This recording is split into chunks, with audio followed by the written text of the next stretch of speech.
Now, you talking about using yourself as an example. Now, every time I do this, someone's going to think I'm correcting them, but that is an extremely valuable method because I can't tell you the times I've had to talk to people about things they were doing that, thank God, I had done before and made my own mistakes doing them. And so when I was talking to them about something that sometimes was even preemptive and that they really hadn't done anything bad yet, but I could see it was headed that direction, without ever saying anything to them directly, I could say, I had a pretty interesting experience, and I could tell them my story when I was really talking to them. Now, by the way, you can't make up stories. They really have to happen to you. All right? You don't get to create some fiction. It really does need to be genuine. And by the way, that's part of the reason why some of the things are going to happen to you, brothers, that you're not going to understand. You know why you don't understand them? I'm not talking down to you when I say this. Please don't think I mean it like that. There's things probably that could happen this week I won't understand too. So I'm not saying that I have some superior insight to it.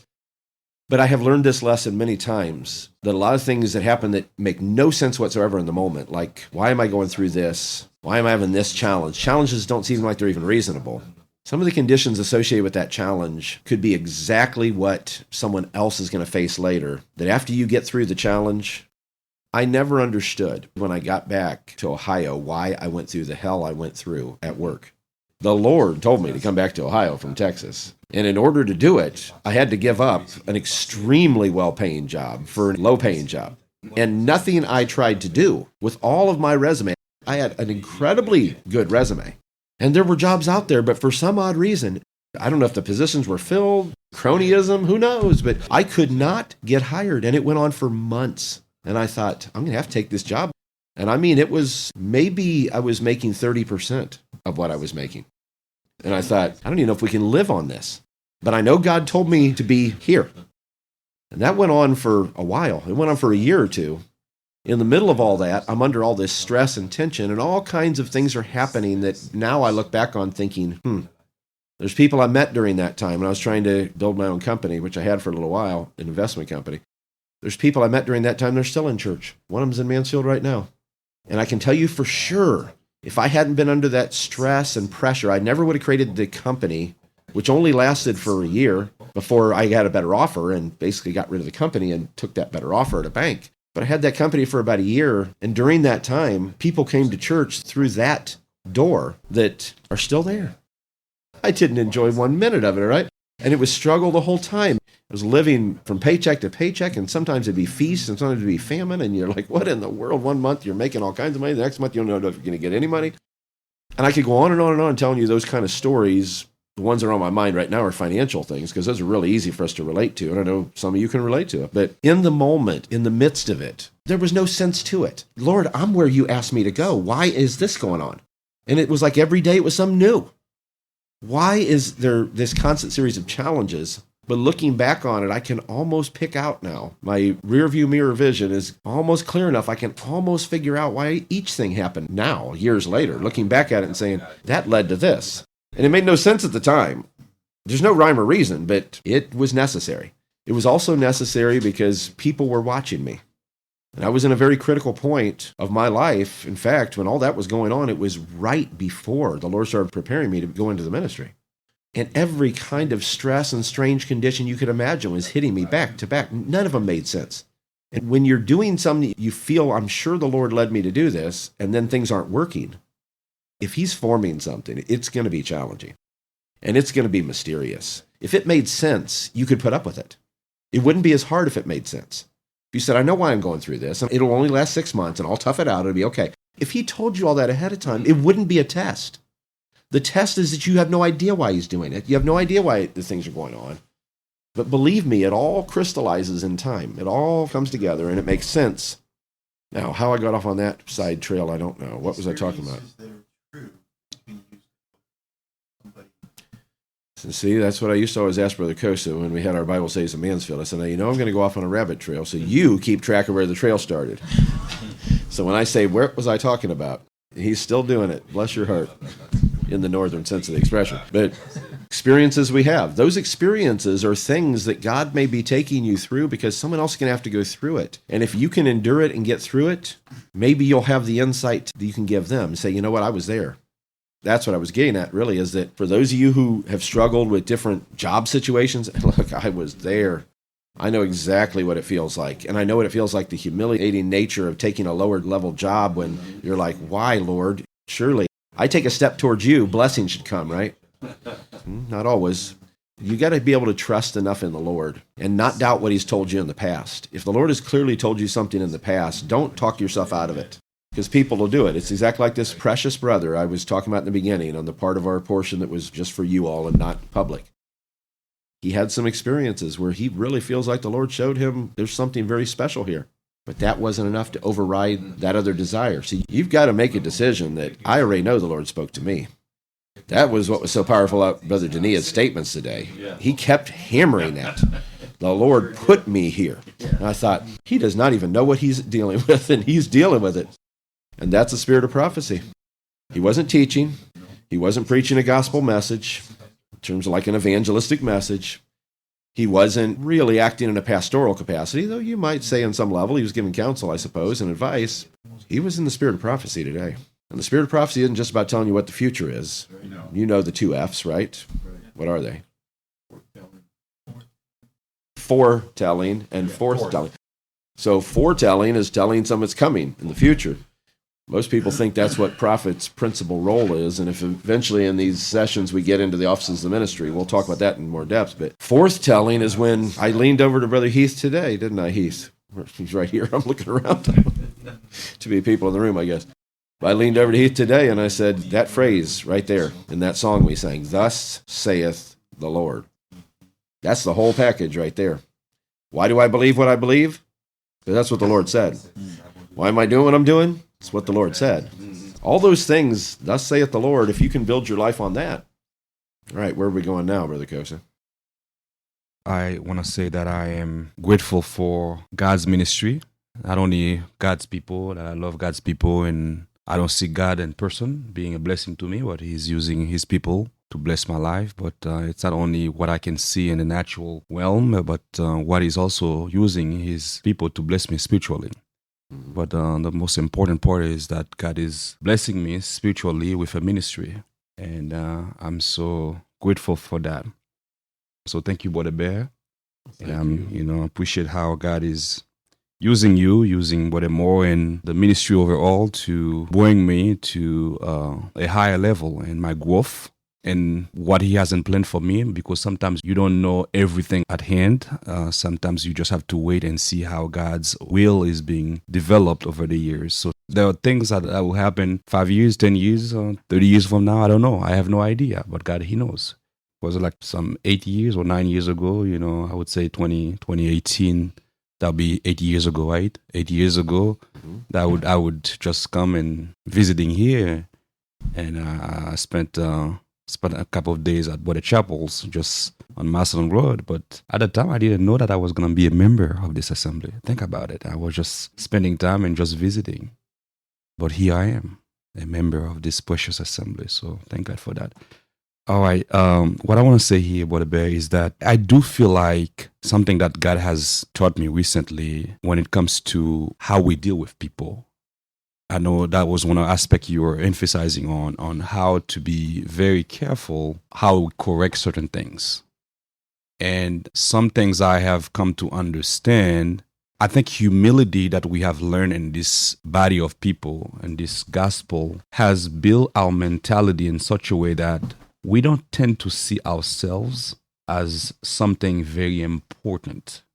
We humble ourselves. We know this gospel is precious. The Spirit of God is precious. But even among the brothers, even if you sit on a platform, you don't see, deep down, if you're growing, there's something changing in you, you don't really feel like, I'm carrying myself, I'm a leader here, I'm something. I'm not something. And it's best to keep that spirit. Yes, indeed. No matter what you become. Yes, thank you. And so what is fragile about it is that we can unconsciously not considering ourselves as a leader, as something important, and that can lead us into a trap. In the sense that if I'm not careful enough, I'm not considering myself as a leader, I'm not considering myself as a minister, I'm helping, then you may find yourself in a situation where how you react, how you act in the situation, or you act or react may cause some issues. The reason I'm saying this, Brother Bear, is that I am not boasting on that, but I was a leader in my home country in terms of my professional career and job. Back home, God was still using me in the ministry. But now I think God is really moving further with me. And if God is moving further with me, I have to be more careful about, how I deal with certain things. The leadership from a career aspect, professional aspect, there are theories, there are, approaches that can still be applied in the church, but the leadership of the church is way different. I don't want to take too much time, but the point I want to make here, Brother Bear, is that if we are a leader at an organizational level, at an institution, this is an organization in a sense, but let's say outside church, we are a leader and we are very careful with the people we deal with. But I think it's really important at a much deeper level, the way we are very careful at work with people that we deal with, that we have to be very careful in God's house and the leadership level that He puts us. How I react to something, how I deal with a situation may put my brother or my sister in a situation where that person is not feeling comfortable, or the person, even if I were right on how I react, will give my brother or my sister a bad conception or a bad reflection on the overall leadership of the church. Am I right? That's something that God has been telling me. So I'm trying to be very careful now, more careful than before, because so I know that I was a good leader. I was not a perfect, and I deal with people pretty well, and I'm a people person. But at the same time, when it comes to God's church, God's family, God is telling me to be more careful, even if I am right. Because the other thing too is like personality. I am not trying, and I think you've seen this, Brother Bear, and you see more of it. I am not trying to hide my personality from the ministry. I'm putting the full package, the ugliness, the beauty, you seeing everything. And in such a way too that if I do something bad, I want you to help me too. And I want to say, Brother Joseph, and correction, you said something earlier. Correction can be tough, somebody to receive correction. But how am I gonna be among the bride members if today I'm not willing to accept correction, right, and accepting that correction for me to be able to change? It's not gonna be possible. So you seeing the full package of me, and I know that I have a strong personality, but God is not looking for a strong personality from the perspective of human, my sinful nature. He's looking for a strong personality that is according to His word, according to His commandments, according to His way. So I'm the type of person, if you do something bad to me, I'm not going to hide, brother. I'm going to tell you, do something bad to me. Sometimes I'm an introvert person. No, an extrovert person. Yeah, not me. Yeah, sorry. I'm an extrovert person. But being an extrovert person, sometimes I have to watch my spirit too. Because it's not like when we're on the platform that we have to watch the spirit. That's something God is also telling me. We have to watch the spirit, how we deal with our brothers and our sisters, even when we are right. And on that, Brother Bear, I'm really trying to not be a hypocrite, because my extrovert personality, if you do something bad to me, I'm going to walk to you and I'm going to say, brother, let's correct this. Let's talk about it.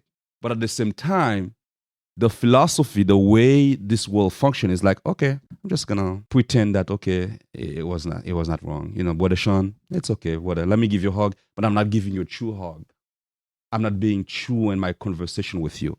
So I'm trying not to be a hypocrite. And the second point I wanted to make, Brother Bear, I think for some of the ministers who were not exposed to this gospel, well, they were exposed to the gospel, but our way, the order of the body, I think I'm not making suggestions, but I'm just bringing this on the table now. Maybe some of them, when they first arrive, instead of like having only like general sessions like this, it may be important that there are some like mini sessions so that they understand our operational order in this body.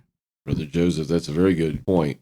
That's something we had given some serious consideration to. I want to find a way to get them to more of these sessions, but I've attempted to try to get them where I could just get a couple of them at a time, take them to breakfast or something, and just spend some time doing a little more direct mentoring with them.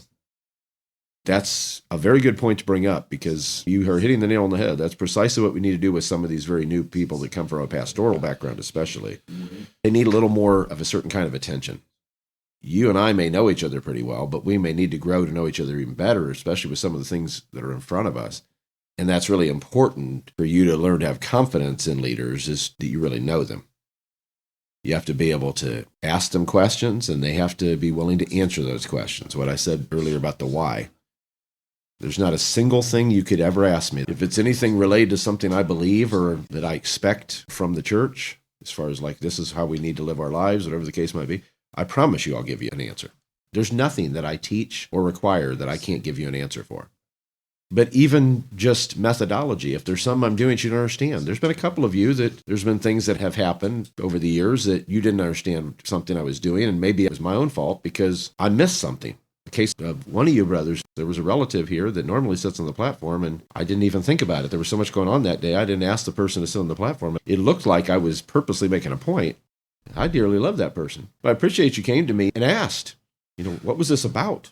I'm not afraid of those kind of questions because God forbid somebody would think I was trying to hurt somebody or disrespect them. I want to straighten that out as quick as we can. And that's how we have to do all of the things we do. Again, I said this goes up and down. If you see something you're not understanding that I'm doing, please come talk to me about it. Because if you don't, there will be created roots of bitterness or roots of distrust that are dangerous for a church. If you've got somebody who is the highest authority in a church and you're not sure you can trust them, or you think they're going to hurt you, or they don't like you, or, anything like that. But that takes time. And it's all right to take time. You should take time. You don't want to trust something you can't be sure of, which means it's not just a matter of giving. There's two things you really have to give to a minister if the relationship's going to work right. And neither one of them have to do with blind obedience, all right? But trust and respect are really important. Love is obviously one, but that's true of all of us, right? You may love lots of people in the church that you don't know well enough to trust. You don't know what they do in certain situations, but you love them. They're your brother or sister. But a minister, a leader, you've got to not only have that love that you have for the whole body of Christ or for other people in the body of Christ in the church. You do have to be able to trust and respect a minister if he's going to be effective. Right. And I don't mean if he's going to be effective like being more successful at his job. I mean if he's going to be effective in his relationship with you. Right. You're going to have to be able to do that. But neither trust nor respect can be demanded, and they never should be. You can expect respect because of your position. There might be an expectation that because I'm in this position, I would hope you would communicate with me respectfully. Like what Brother Chappell was talking about with his wife, and I've had a hard time with it too. It is more respectful, especially for people in leadership. And I've done it with my wife too, and I've had to catch myself, and she won't catch me. She's not interested in titles, so she's happy if I just say Destiny. But I have had, sometimes this is more senior ladies in the church. They're like, I don't like that so-and-so calls your wife Destiny. Wasn't bothered by it, but I appreciate they feel that way. Not because we need to stand on formality, like you got to treat us like we're, it just shows respect, and respect is important. But you might have to show respect at times for people that you don't respect because you're showing respect for an office when you may not respect the person. So you might have to show respect. That's what I was talking about earlier when I said there's people that have been very disrespectful to me, some of which I'm not 100% sure about their calling in terms of the authority they're exercising. I won't show them anything but respect. I'm going to show them love and respect. Now, trust is a different category. Do I trust somebody that has acted in inappropriate ways? No, I don't trust them. And I may not even respect them, but I will be respectful to them. So some things fall into the category of just good ministerial etiquette. If some new minister comes in here and I tell you this is a pastor, we show respect because it's a pastor. You may not even know them well enough to know if they're worthy of that respect. You see? You have to have some exposure and experience. Exposure is seeing things. Experience is the cumulative effect of the things you see. So, all right, I'll just use myself as an example, and I'm not trying to give you a lesson. I told you earlier, sometimes that's what I do. It's not a lesson to any of you. It's just easier to use myself as an example. If you see me go through a situation, and I hope you have, and I hope you do see these things, so none of us want to go through them, but you see me go through some terrible situation that's very hard to deal with, and you see that I handle it with grace, and I handle it with love, and the way that I handle it, you think, I really appreciate how Brother Bear handled that. or something I go through that you think most people would lose their temper or they'd lose their faith or who knows what, and you say, I saw that person held their integrity. The spirit that they had was calming, because you can just tell there's something they've got in terms of relationship with the Lord. That's being exposed to things. I've seen ministers in situations where I didn't know how they were going to act in that situation, under the type of pressure they were under, the kind of environment they were in, maybe some even they were being tempted with. But I see they respond to it in a way that I think I can respect that. But you can't just see it once. You have to see it consistently. And so the way that trust is built is that you have consistent exposure to character that doesn't change no matter what the circumstances. So it's important that you see me tested. I don't want to be tested. Who wants to be tested? You brothers appreciate the stuff you're going through? There's several of you going through some pretty rough stuff right now in terms of some of the challenges you're dealing with. Do you appreciate? Of course you don't want that. I don't want to be tested, but you need to see me tested. You need to see me when people are challenging me. You need to see me when people are disrespecting me. You need to see me when I'm faced with a death sentence like cancer. And how did he respond to that? You need to see me in all those circumstances, under pressure, strain, all the conditions that challenge you, temptations even, that if you think some would potentially tempt me. Far more valuable of a lesson in watching a leader is how they handle positive attention than negative attention. Yeah. Because most leaders that are pretty seasoned are used to getting negative attention, and they recognize the fact that if someone's attacking me, I've got to keep my cool. I can't throw a temper tantrum. I've got to keep my act together, right? Let me just interject. Go ahead. On that. Go ahead. A couple things. One of them that I've watched you operate under pressure, and you know this isn't to build you up, but the ministers' meeting that I went to, where they put you on the spot and gave you about 3 minutes to prepare. That's not an exaggeration. Yep. We want you to talk about a certain subject, and this brother's going to talk about the other side of this subject. I watched Brother Bear ministerial etiquette. Mm-hmm. Let them go first. Let them have preeminence. Let them say what they want. Doesn't matter. Go ahead. Present. And in turn, Brother Bear did not attack what he said. He presented what the Bible said. Right. That's with no preparation, and the only notes you had was up here. Every bit of it. I watched. And I saw how the Lord touched you and anointed what you were saying without attacking. And that's the difference. We're not here to attack. The word will make adjustments in itself if the person is able to make the adjustments that's hearing it. Years ago, there was a situation in our church, and this is way back on 4th and Chittenden Street Church, where a person was trying to draw people away from the assembly because they were going to start a church. They felt the Lord wanted them to start a church. And our pastor at the time, Brother White, was trying to deal with them as gently as he could. That's not right. You'd be basically working iniquity. You're building a rival kingdom to what God has already established here. And back then, there was really, because of the message in tongues that was given in the church, where God put his foot here and kept the door open, that was like very strong. Still is, but I mean, it was predominant because it had just happened a few years ago. And this person kept persisting in what they were doing. And Brother White didn't know what else to do. God gave him a dream that he was trying to reach this person and bring them back into the fold, basically. And when they turned around, they had a harlot's forehead. And that was a dream that he had. And when he awoke, he said, oh my God. And he gave the dream in the church. Now, here's the scenario. Was it right for him to give the dream in the church? And you can answer this later. I'll tell you what had happened. That particular person and some of the people that they had been talking to and influencing got upset that he told that dream about this person. What happened with that person? They went out and started a rival church just down the street from our church. Now, Brother White had reached extreme situation there, had nothing else to do but give that dream. And like Brother Joseph said, you may be right in giving that, but is it the time? Brother White's opinion was, anything done in secret that's wrong, going to be proclaimed from the housetop, and here's the housetop. Well, that's not always the best thing to do with situations that may arise.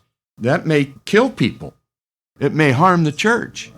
At the time when this dream was given in the church, it stirred people. He didn't name any names, but you knew what was going on because he had been trying to correct the situation for months on end, trying to save this family.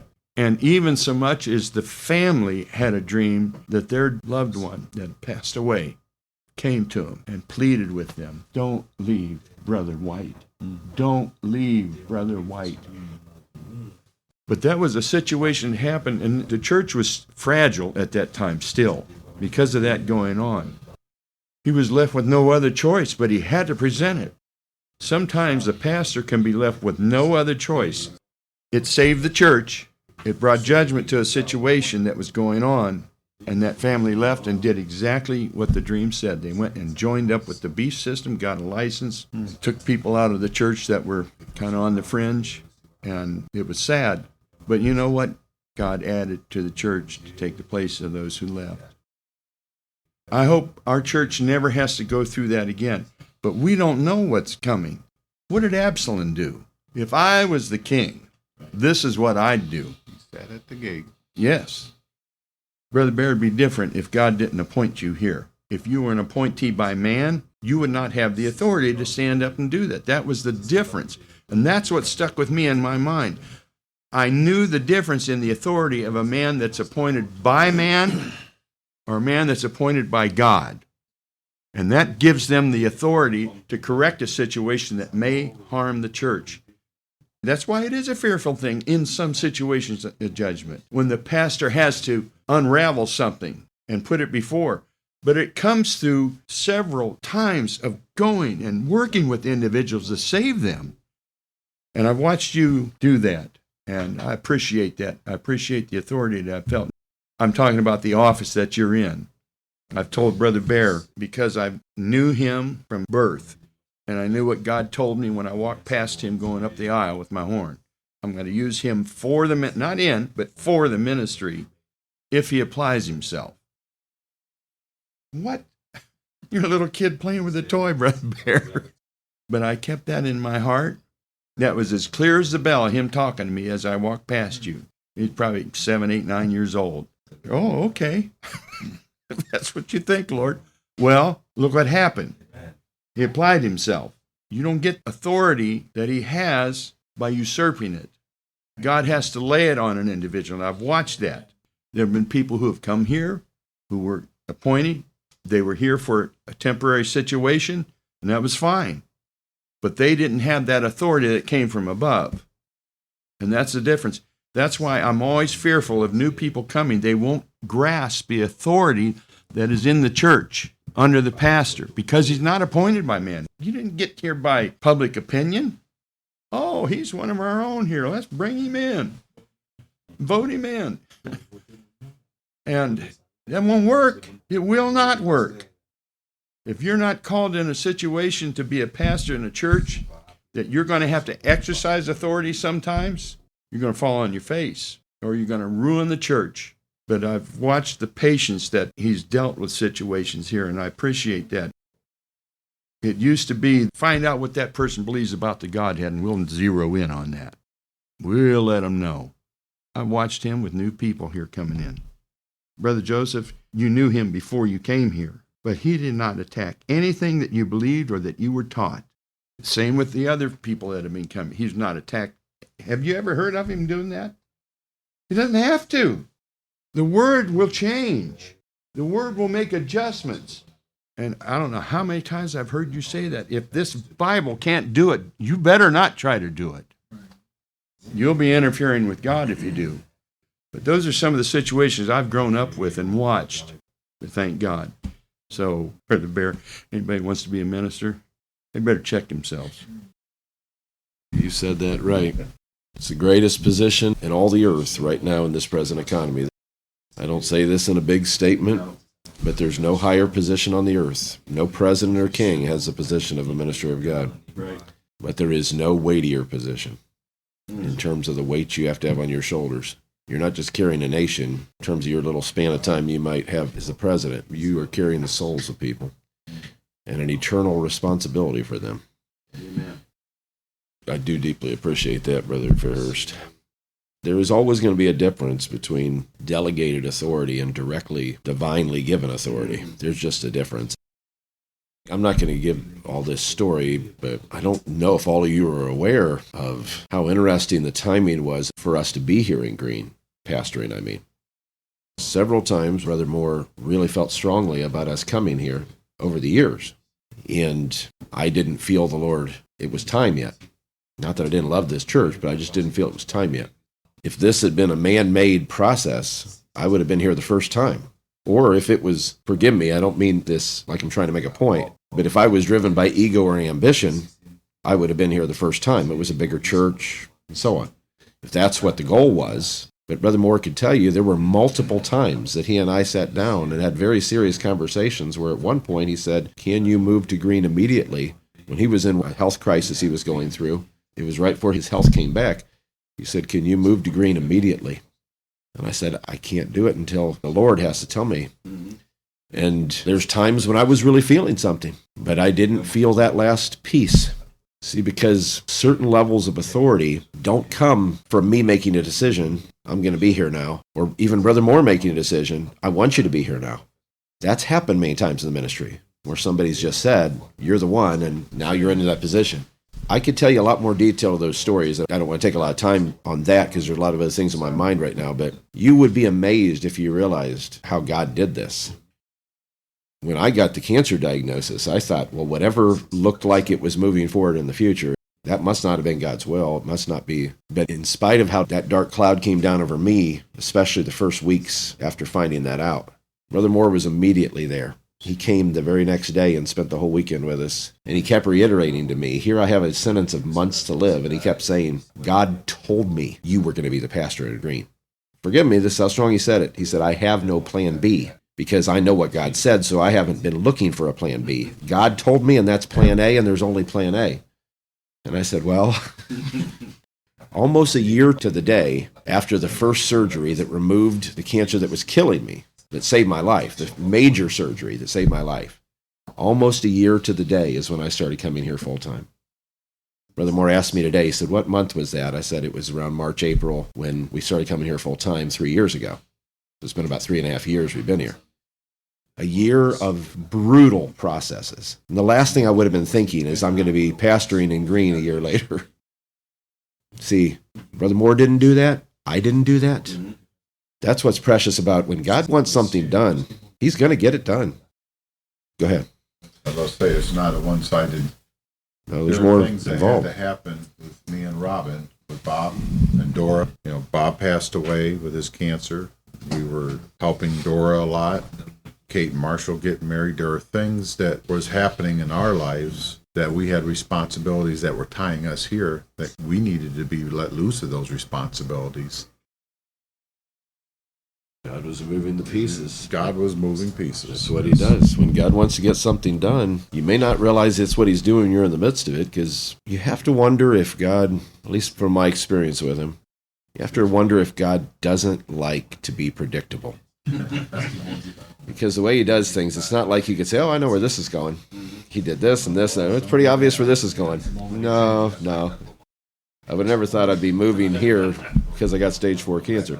So God has unique ways of doing things.